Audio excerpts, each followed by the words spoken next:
Homeless human boy pays alien strangers boost fare, unaware he's a rich diplomat.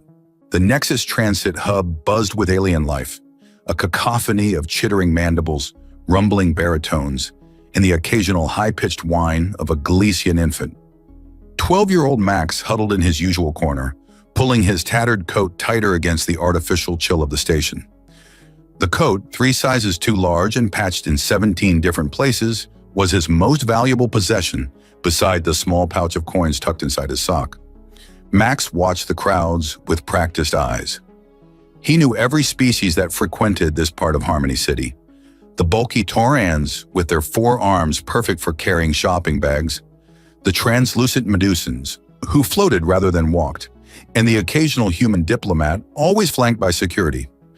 Humans were rare here in the outer colonies, especially since the Galactic Accord restricted Earth's expansion after the resource wars. Just another day in paradise, Max muttered, running a hand through his short, dirty hair. His stomach growled, reminding him that he hadn't eaten since yesterday's half-finished protein bar scavenged from a trash receptacle. The coins in his sock represented 3 weeks of careful scavenging, odd jobs, and occasionally distracting merchants, while other street kids pilfered fruit from stalls. Not that he was proud of that last bit, but hunger had a way of reshaping morality. Max's attention shifted to the arrival platform where a sleek transit pod had just docked. Among the disembarking passengers was an elderly humanoid alien whose bright blue skin caught the artificial lighting. The alien stood nearly 7 feet tall, with long, elegant limbs and a posture that suggested importance despite his apparent age. His dark green suit with intricate silver patterns along the lapels looked expensive, the kind worn by diplomats or corporate executives. The blue-skinned alien approached the transfer gate, reaching into his pocket with a confident gesture that suddenly faltered. His long fingers patted various pockets with increasing urgency. "I seem to have misplaced my credit chip," the alien explained to the Tauran transit officer, his voice melodious despite the obvious distress. "I am Counselor Aridin of the Cerulean Diplomatic Corps. Perhaps you could verify my identity through the central database?" The Tauran officer's forearms crossed simultaneously, never a good sign. No ticket, no ride. That's policy, even for diplomats. The way he emphasized the last word made it clear he didn't believe the blue alien. "This is preposterous," Aridin protested. "I have an urgent meeting with the colonial governor. The future of 3-star systems could depend on my arrival." A few nearby passengers snickered. A Galician with mandibles that clicked when he laughed muttered something about blue skins always thinking they're special. "Back of the line, Gramps," growled a burly Martian colonist, shoving past Aridin and slapping his transit pass against the scanner. Max watched as the elderly alien stumbled, nearly falling before catching himself on a handrail. Something about the dignified way the alien straightened his suit, despite the humiliation, struck a chord with Max. Before he could reconsider, Max was on his feet, weaving through the crowd toward the gate. His hand slipped into his sock, retrieving the small cloth pouch that contained everything he had in the world. "Sir," Max said, approaching Aridin with his eyes downcast, as he'd learned to do when addressing adults. "Take this. It's all I have, but you need it more." Max held out his hand, coins gleaming under the harsh station lights. The blue alien's large pupilless eyes widened in surprise. "Child, I couldn't possibly—" "Please," Max insisted. "I know what it's like when nobody believes you." Aridin studied Max for a long moment, then gently accepted the offering with long blue fingers. "What is your name, young human?" "Maximum Just Max." "Well, just Max," Aridin said with a slight bow that seemed oddly formal. "I shall not forget this kindness. A debt incurred is a debt that must be repaid." Max shrugged, already backing away. "It's just bus fare." As Max retreated to his corner, he watched Aridin purchase a ticket and board the next transit pod. The alien turned once, those strange eyes finding Max in the crowd, before disappearing inside. Max slumped against the wall, suddenly aware that he had just given away everything he had. No dinner tonight, no breakfast tomorrow. No saving up for a new coat before winter set in. "Stupid," he muttered to himself. "Really stupid." But despite the hunger and the uncertainty of what tomorrow would bring, Max felt something he hadn't experienced in a long time. Pride. For just a moment, he hadn't been a street rat or an orphan or that human boy. He'd been someone who could help. As the transit pod hummed away, carrying the strange blue alien to whatever important meeting awaited him, Max closed his eyes and tried to remember what it felt like to have a home. 3 days after giving away his savings, Max was back to his usual routine, scavenging, hiding, and trying to stay alive. His stomach had become a constant companion in conversation, grumbling and protesting at every turn. He'd managed to find half an uneaten protein bar in a waste receptacle yesterday, but today's prospects looked grim. The Nexus Transit Hub remained his best hope for finding food. Travelers often discarded perfectly edible items in their rush to catch connections, and the cleaning drones couldn't get everything. Max slipped through the crowd with practiced ease. Humans might be rare in the outer colonies, but his small size and quick movements made him nearly invisible among the bustling aliens. He spotted a promising target, a distracted Arcturian businessman juggling 3 bags and a drink container. Just as Max positioned himself to catch whatever might fall, a heavy hand clamped down on his shoulder. "Got you, little thief," growled a voice that seemed to originate from somewhere deep underground. Max looked up into the four-eyed face of a Proximan security officer. The alien's mottled gray skin stretched tight across a face that seemed designed for intimidation rather than friendliness. "I didn't take anything," Max protested, trying to wriggle free. The security officer's grip tightened. "We've had reports of a human child pickpocketing travelers. 3 complaints in the last week." "Wasn't me," Max insisted, though he knew how this would end. His word against theirs, and humans weren't exactly trusted in this part of space. A small crowd began to gather. Max recognized the gleam in their eyes, the satisfaction of seeing justice served, especially to a human. Since the resource wars, many species viewed humans as greedy, violent expansionists who had been rightfully put in their place by the Galactic Accord. "Check his pockets," suggested a Tauran bystander. The security officer's free hand began patting Max down roughly. "Empty your pockets, human." "I don't have anything." Max's voice cracked with a mixture of fear and indignation. "I gave everything I had to." "A likely story," interrupted the officer. "You'll be spending some quality time in juvenile detention.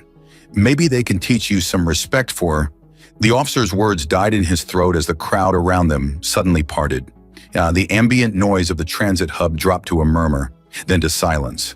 A procession of vehicles had pulled up outside the main entrance, sleek black transports with diplomatic insignia that even Max recognized. Uniformed guards with ceremonial staffs formed a perimeter as the central vehicle's door slid open. Counselor Eridan stepped out, his blue skin luminous under the station lights. He wore an even more elaborate suit than before, this one deep navy with silver patterns that seemed to shift and move like constellations. Behind him followed a retinue of assistants and security personnel.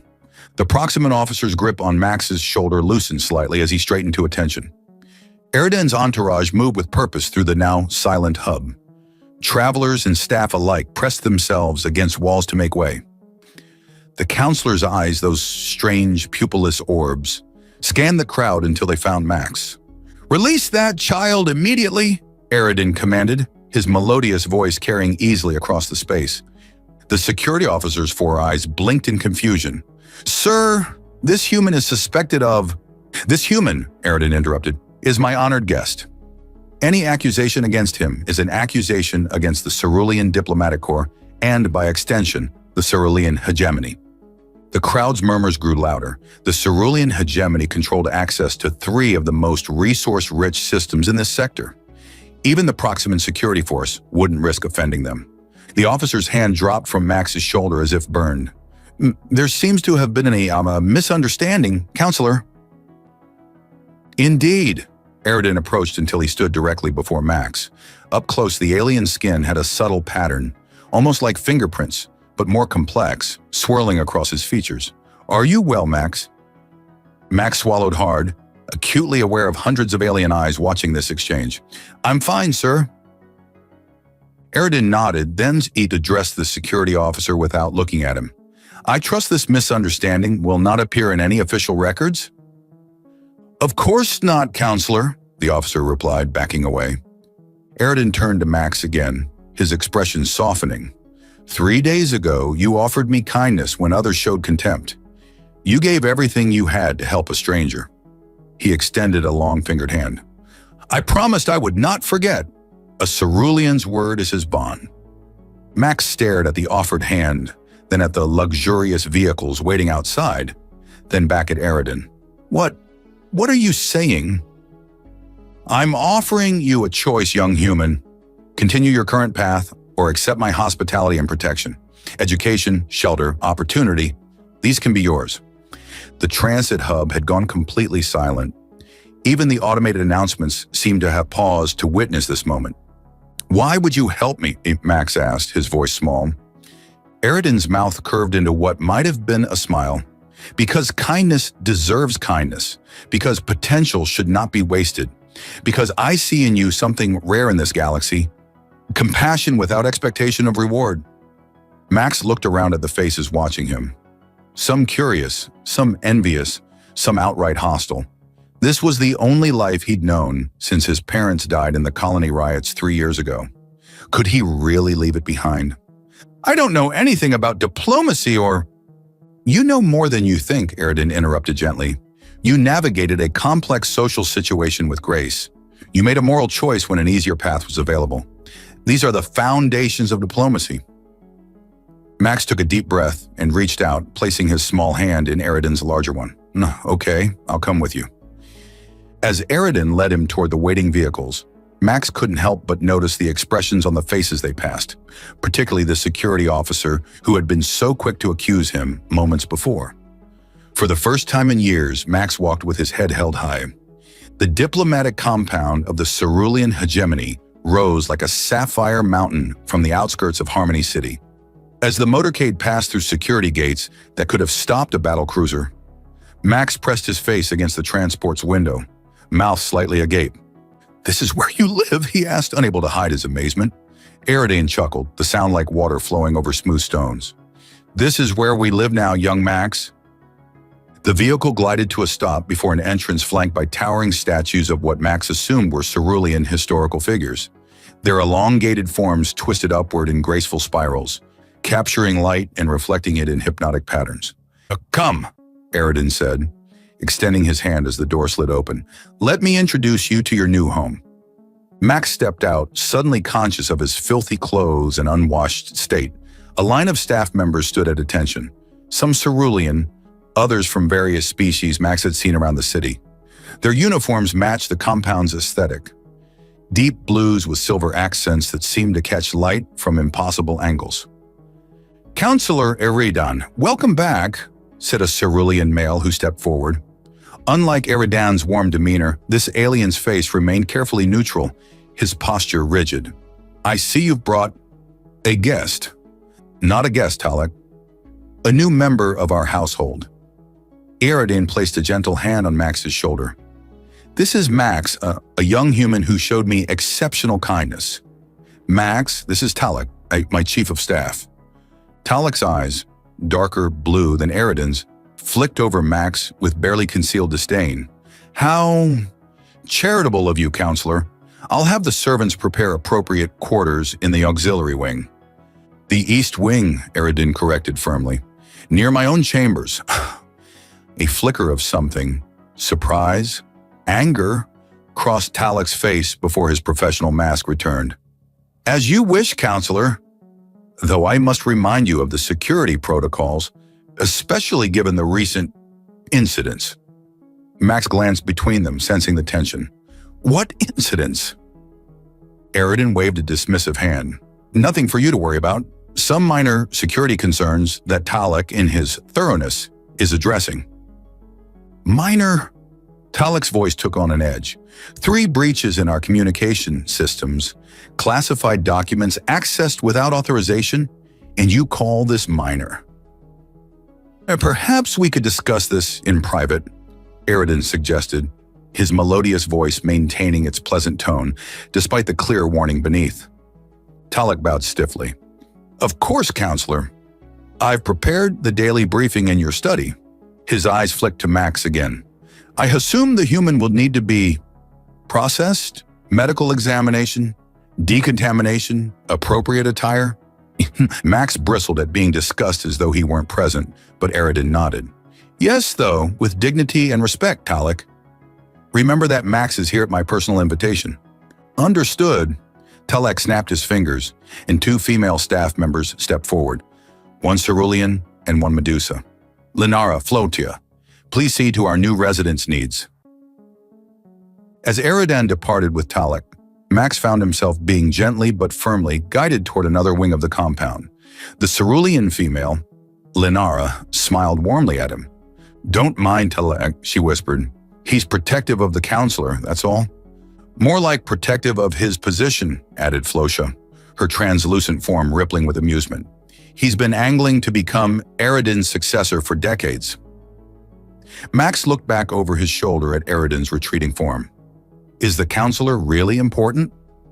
Both females exchanged glances that suggested Max had asked if water was wet. Counselor Eridan is one of the 7 high diplomats of the cerulean hegemony, Linara explained. His decisions affect billions of lives across 3 star systems. And he's currently negotiating a historic trade agreement with the Terran Alliance, added Flotia, the first major human-cerulean collaboration since the Resource Wars. Max's eyes widened. With humans? But I thought that humans were still in the diplomatic doghouse? Flotia finished, her form rippling with what might have been a chuckle. They were, but your species has a remarkable talent for making themselves useful. The new Terran Chancellor has been pushing for reconciliation. They led Max through corridors that seemed designed to overwhelm. Soaring ceilings, artwork that defied physics, and views of gardens where plants from a dozen worlds grew in harmonious arrangements. Finally, they reached a suite of rooms that would have housed Max's entire former neighborhood of street kids. These will be your quarters, Linara said, gesturing to the space. Bedroom, study, refreshment area, and sanitation facilities. Max approached a wall that appeared to be a window overlooking the city, but discovered it was actually a screen displaying the view. Can I see different places? Of course! Linara touched a panel, and the view shifted to what appeared to be an alien ocean, then a mountain range, then deep space.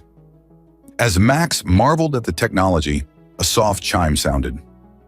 Flotia glided to a panel near the door. Security alert, she said, her tone suddenly serious. Another breach in the communications hub. Linara frowned. That's the 4th this week. She turned to Max. We need to report this.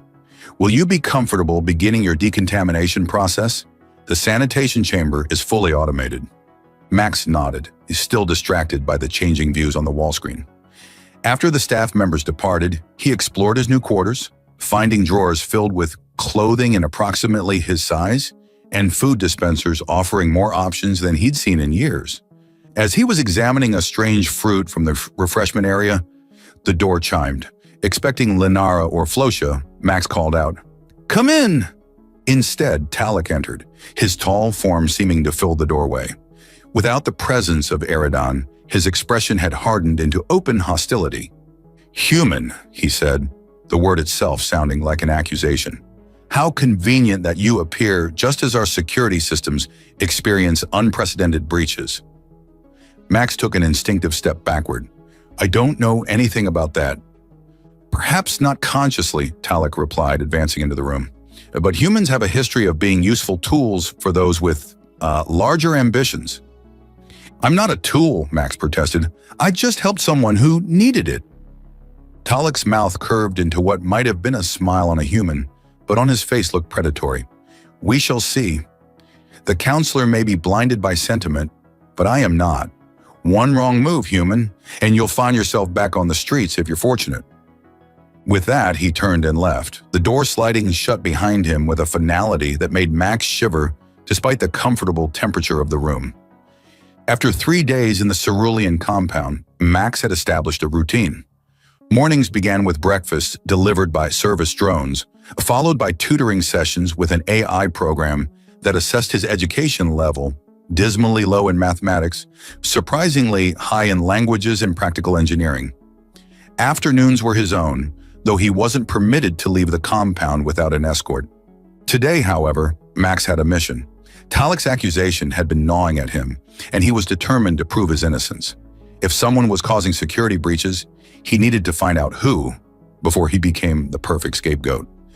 Years on the street had taught Max how to move unnoticed. He'd spent his free time memorizing the compound's layout, noting the positions of security cameras and guard rotations. The staff largely ignored him, assuming he was where he was supposed to be. Only Talik watched him with those cold, suspicious eyes whenever their paths crossed. Max slipped into a service corridor he'd discovered yesterday, a narrow passage used by maintenance drones. The compound's security focused on external threats.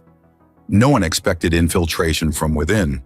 As he navigated the passage, Max noticed something odd, a small device attached to the wall near a junction box. It wasn't cerulean design. Their technology favored smooth curves and bioluminescent indicators.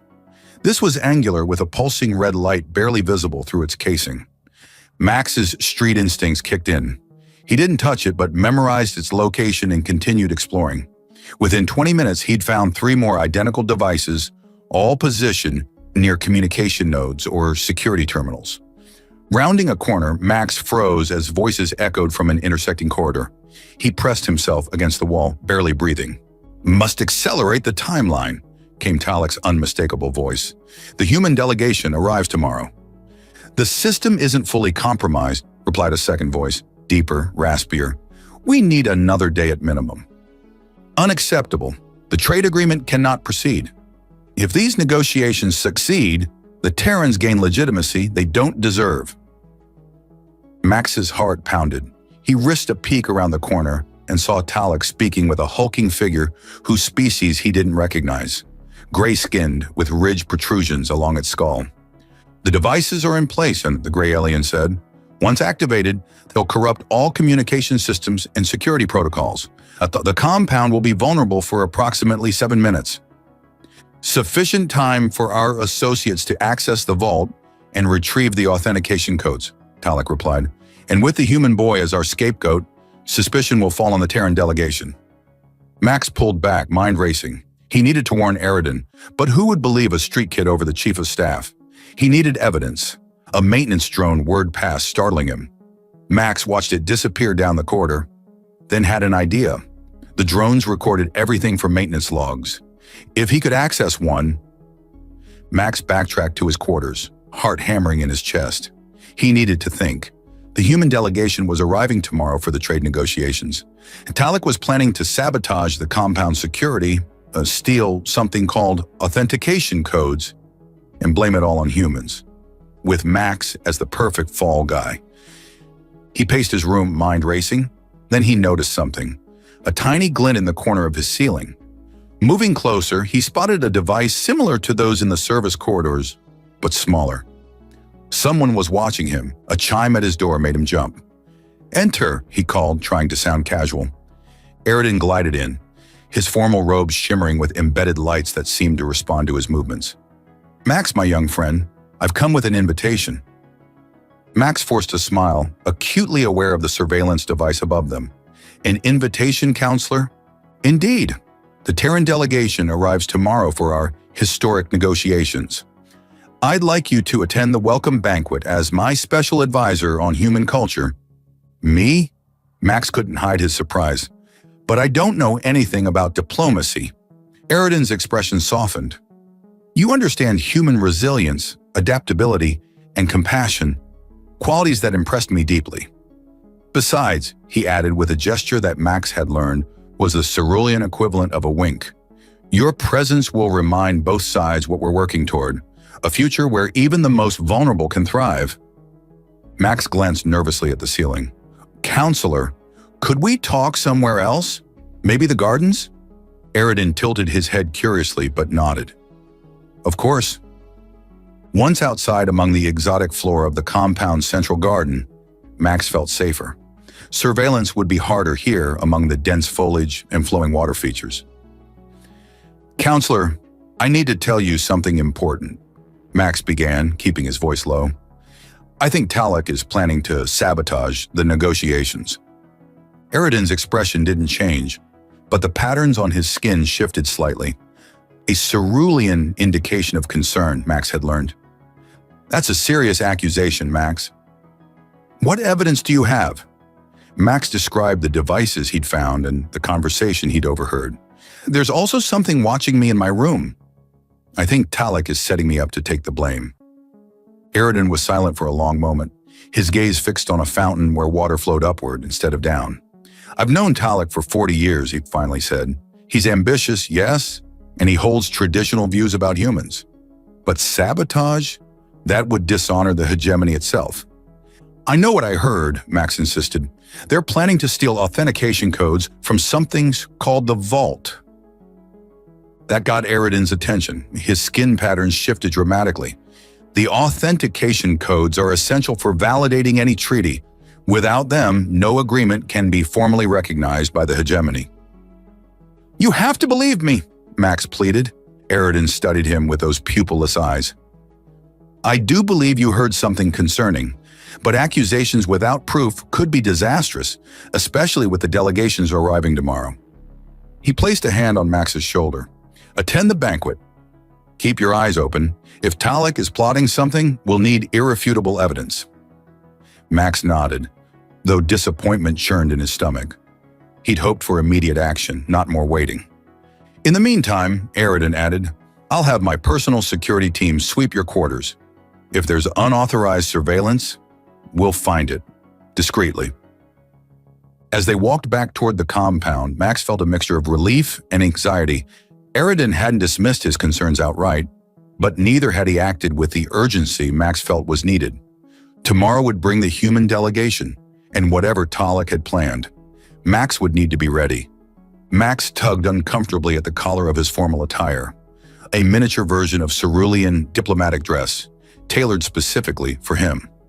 The deep blue fabric with silver accents felt alien against his skin, a far cry from the tattered clothes he'd worn just days ago. Stop fidgeting, Lenara whispered, adjusting his collar. You look like a proper diplomat's aide now. The grand reception hall of the compound glittered with bioluminescent decorations that pulsed in harmony with the subtle music emanating from hidden speakers. And dignitaries from a dozen worlds mingled, their varied physiologies creating a living mosaic of galactic diversity. There are so many humans, Max marveled, spotting the Terran delegation across the room. Their formal uniforms, navy blue with gold trim, stood out among the more exotic attire of the other species. Aridin appeared at Max's side, resplendent in ceremonial robes that seemed to capture and amplify light. Come, young Max, I'd like to introduce you to our Terran guests. As they approached the human delegation, Max noticed Talek hovering nearby, his expression carefully neutral, but his eyes never leaving Max. The security team had indeed found and removed the surveillance device from Max's quarters, but as Max had feared, Aridin reported it was of Terran manufacture, a detail that had only deepened the counselor's skepticism about Talek's involvement. Ambassador Pearson, Aridin greeted the leader of the human delegation, a distinguished man with salt and pepper hair. May I present Max, my human cultural advisor. The ambassador smiled warmly at Max. A pleasure to meet you, young man. I didn't realize the Ceruleans had human staff members. Max is a special case, Aridin explained, recounting their first meeting at the transit hub. As the adults conversed, Max's attention drifted to a junior member of the human delegation, a young woman with familiar features that made his heart skip. The shape of her eyes, the curve of her jaw. She caught him staring and approached, curiosity evident in her expression. Hello there, I'm Sarah Pearson, the ambassador's assistant. Max couldn't speak. The last time he'd seen his sister, she'd been 15, being evacuated with other human dependents during the colony riots. He'd been separated in the chaos, presumed dead in the aftermath. Sarah, he finally managed, his voice barely audible. Her professional smile faltered. She leaned closer, studying his face. Max? Maxwell? Her voice rose in disbelief. It can't be. You know each other? Ambassador Pearson asked, noticing their exchange. Sarah's eyes filled with tears. Ambassador, this is my brother. My little brother who we thought died in the Harmony Colony riots 3 years ago. The reunion might have been a touching diplomatic moment, but Max's attention was suddenly diverted by movement near the service entrance. The gray-skinned alien he'd seen with Talek was dressed as catering staff, slipping something into a service panel. Max's mind raced. The plot was unfolding now, not tomorrow as he'd overheard. He had seconds to decide: stay for this miraculous reunion with his sister or stop the sabotage. "Sarah," he said urgently, "I found you once, I'll find you again. Right now, everyone here is in danger."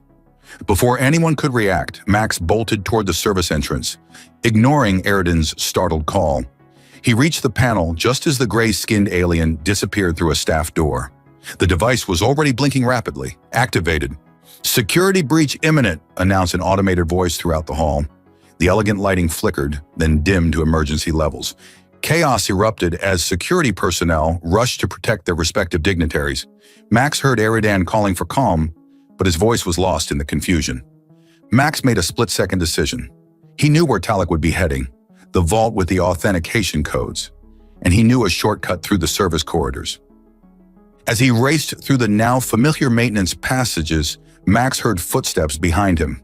He ducked into an alcove, expecting to see one of Talek's accomplices. Instead, Lenara appeared, her ceremonial staff uniform disheveled. "Max, what's happening?" she demanded.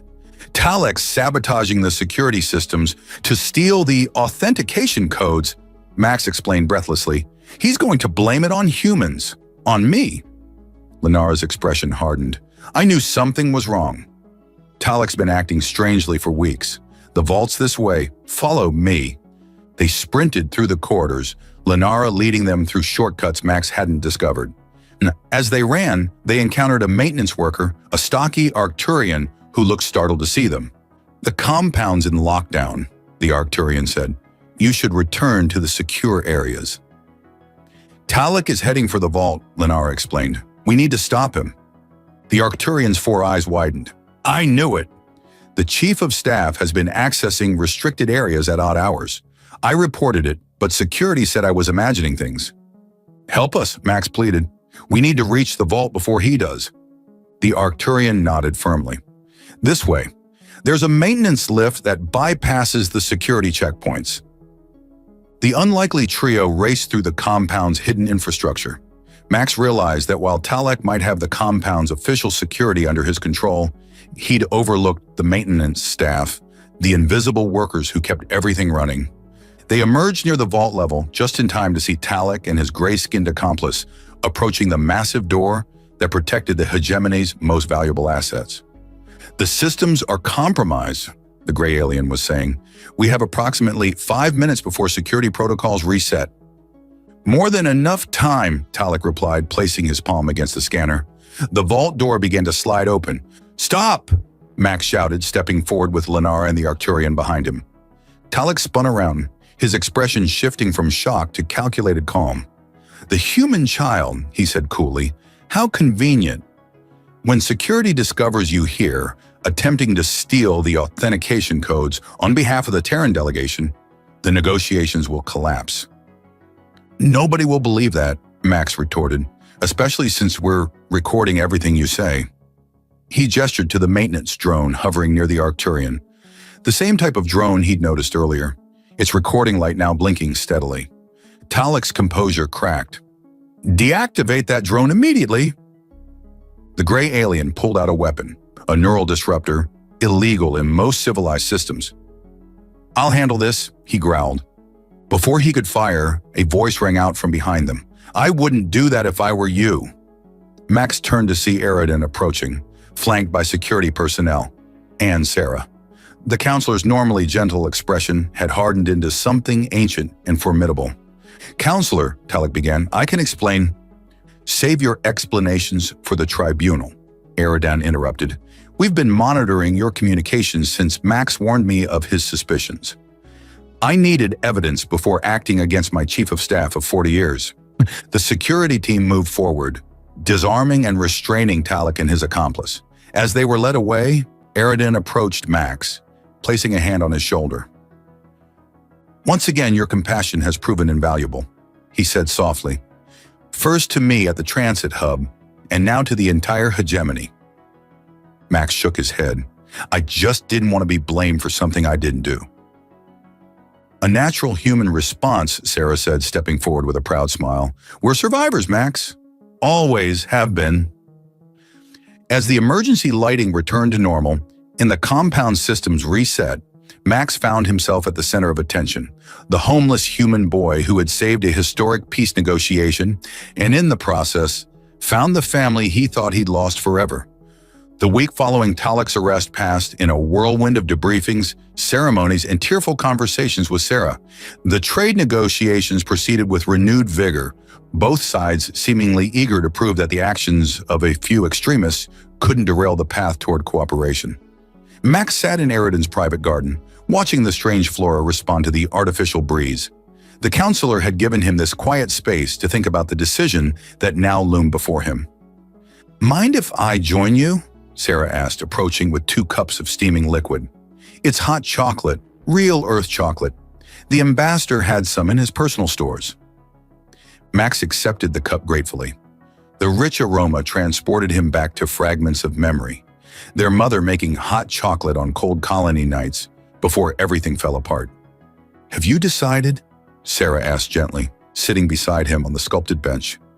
Max sipped the chocolate, buying time. I don't know. Going back to Earth with you means family, human culture, a chance to be normal again, but staying here with Eridan.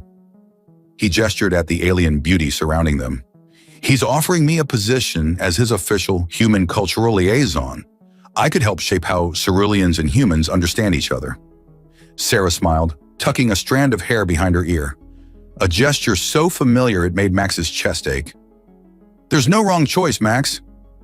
Either way, we found each other again. I'm not losing you a second time. The tribunal revealed some disturbing information, Max said, changing the subject. Talik wasn't working alone. He was part of a larger group called the Purity Consortium.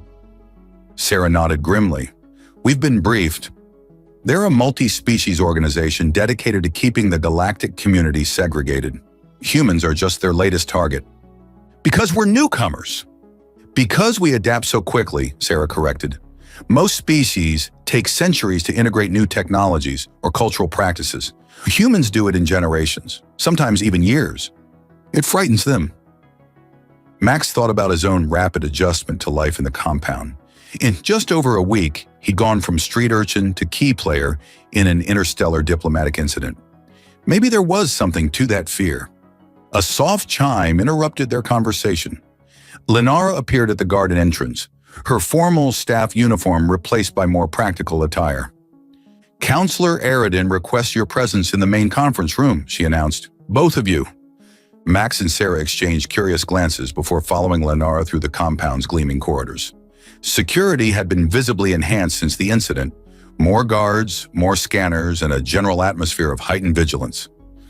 The conference room doors slid open to reveal Eridan, Ambassador Pearson, and several high-ranking officials from both delegations gathered around a holographic display showing what appeared to be security footage. Ah, Max, Sarah, please join us, Eridan beckoned. We've uncovered something concerning. The hologram shifted to show a detention facility where Talik and his gray-skinned accomplice were being held.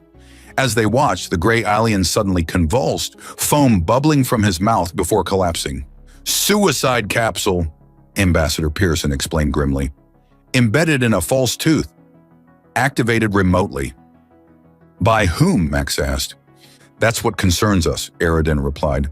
The signal originated from within this compound. A chill ran down Max's spine. There are more conspirators here? We believe so, Eridan confirmed.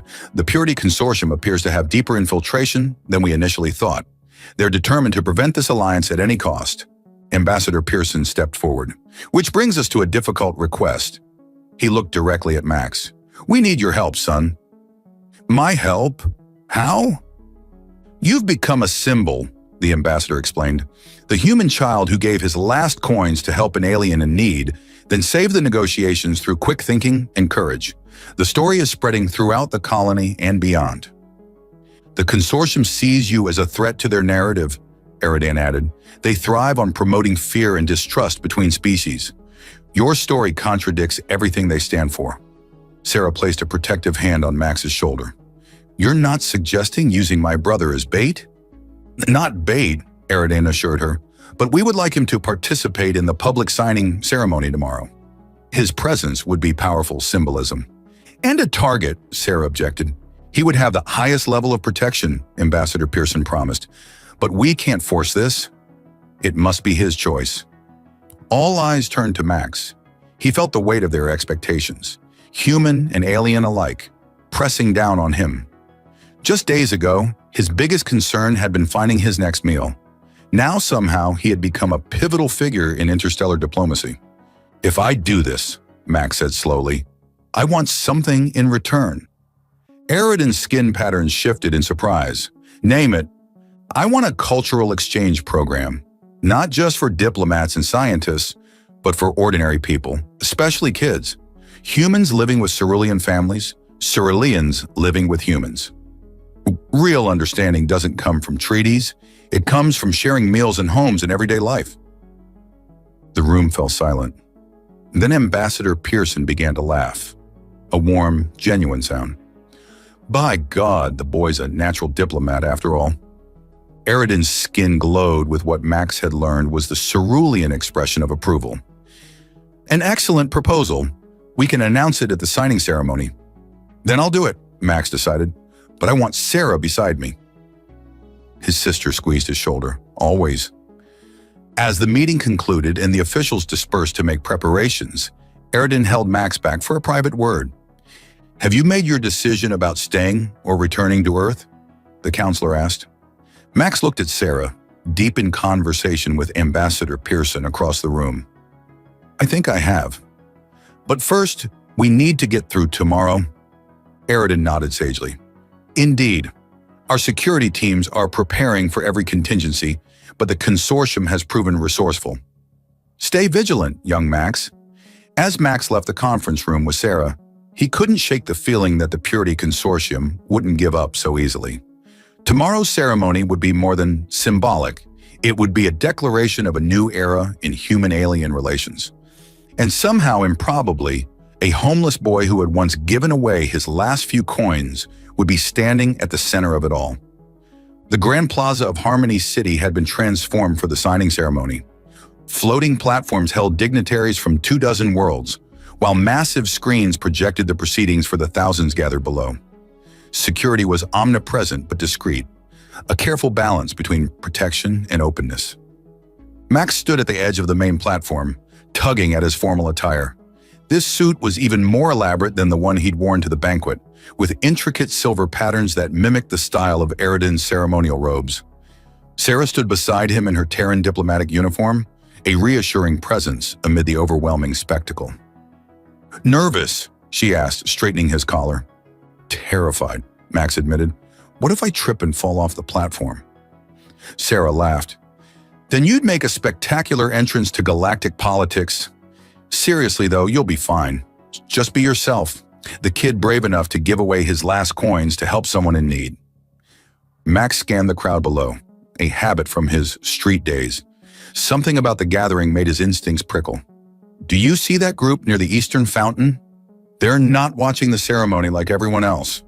Sarah followed his gaze to a cluster of mixed species, a Proximan, 2 Arcturians, and a Glician, all seemingly engaged in casual conversation, while their eyes darted periodically to the security perimeter. Good eye, Sarah murmured, subtly activating her communication implant. Security team, possible hostiles at the Eastern Fountain, mixed species group, 4 individuals, behaving suspiciously. As security personnel began moving discreetly toward the location, Ambassador Pearson approached them. It's time. The authentication codes have been verified and the treaty is ready for final signatures. They joined Aridin at the center of the platform, where a holographic display showed the treaty document rotating slowly above an ornate table. The counselor's skin was glowing with an intensity Max had never seen before, the cerulean equivalent of barely contained excitement. Today marks a new chapter in our shared history, Aridin began, his voice amplified across the plaza. A chapter of cooperation rather than competition, of understanding rather than fear. As Aridin spoke, Max noticed movement from the suspicious group. They had separated, taking positions at different points around the plaza. One of them, the Proximan, was removing something from beneath his cloak. "Sarah," Max whispered urgently, "they're making their move." Before Sarah could respond, a series of small explosions erupted around the plaza's perimeter. Not deadly blasts, but diversionary devices creating smoke and confusion. Security forces rushed toward the disturbances, leaving gaps in their coverage. The Proximan raised what appeared to be a projectile weapon, aiming directly at the platform where Eridan stood mid-speech. Without hesitation, Max lunged forward. "Eridan, get down!" His warning came just as the weapon discharged. Eridan dropped to the platform floor, the projectile missing him by inches and embedding itself in the ceremonial backdrop. The crowd erupted in panic as security forces converged on the attackers. In the chaos, Max spotted another threat. The Galactian from the suspicious group was scaling the support structure of the platform, a vibroblade clutched in its mandibles. "There," Max shouted, pointing, "on the support beam." Sarah reacted instantly, drawing a small stunner from her uniform and firing with remarkable precision. The Galactian seized up, its muscles contracting from the electrical discharge, before falling into the waiting arms of security personnel below. The attempted assassination had failed, but the ceremony was in shambles. Dignitaries were being rushed to safety. The crowd was dispersing in panic, and the historic moment was dissolving into fear. Exactly what the Purity Consortium had wanted. Max looked at the scene unfolding around him and made a decision. He grabbed the microphone Eridan had dropped. "Wait!" His voice boomed across the plaza, startling everyone into momentary stillness. "Please don't leave! Don't let them win!" The crowd hesitated. Security had apprehended the attackers, but the damage to the ceremony's dignity seemed irreparable. "My name is Max," he continued, his voice steady. "A week ago, I was just a homeless human kid surviving on these streets. The only thing I owned were a few coins I'd saved for weeks. Then I met Counselor Eridan at a transit hub, though I didn't know who he was then. He was just someone who needed help, and I gave him everything I had." The plaza had grown quiet, thousands of beings, human and alien alike, listening to this unexpected speaker. "I didn't help him because he was cerulean or important. I helped because that's what humans do. We see someone in need, and something inside us says, that could be me. That could be someone I love. And we act." Max looked at Sarah, drawing strength from her encouraging nod. "The people who tried to disrupt this ceremony today want us to be afraid of each other. They want humans to see ceruleans as too alien to understand, and they want ceruleans to see humans as too unpredictable to trust, but they're wrong." Eridan had risen to his feet, standing beside Max with a hand on his shoulder. "I've lived on both sides now," Max continued. "I've been the human boy that aliens ignored on the street, and I've been welcomed into a cerulean home as family. And you know what I've learned? We're not that different. We all want safety. We all want belonging. We all want to be seen." The crowd had begun to return, drawn by the unexpected eloquence of this child. "So I'm asking you, all of you, to stay. Watch this treaty being signed. Not because it's about trade routes or resource rights, but because it's about recognizing that we're stronger together than we are apart." Ambassador Pearson stepped forward, visibly moved. "The boy speaks wisdom beyond his years. Shall we proceed, Counselor Eridan?" Eridan's skin glowed with approval. "Indeed. And I believe Max should be the first to sign as a witness." The ceremony resumed with renewed purpose.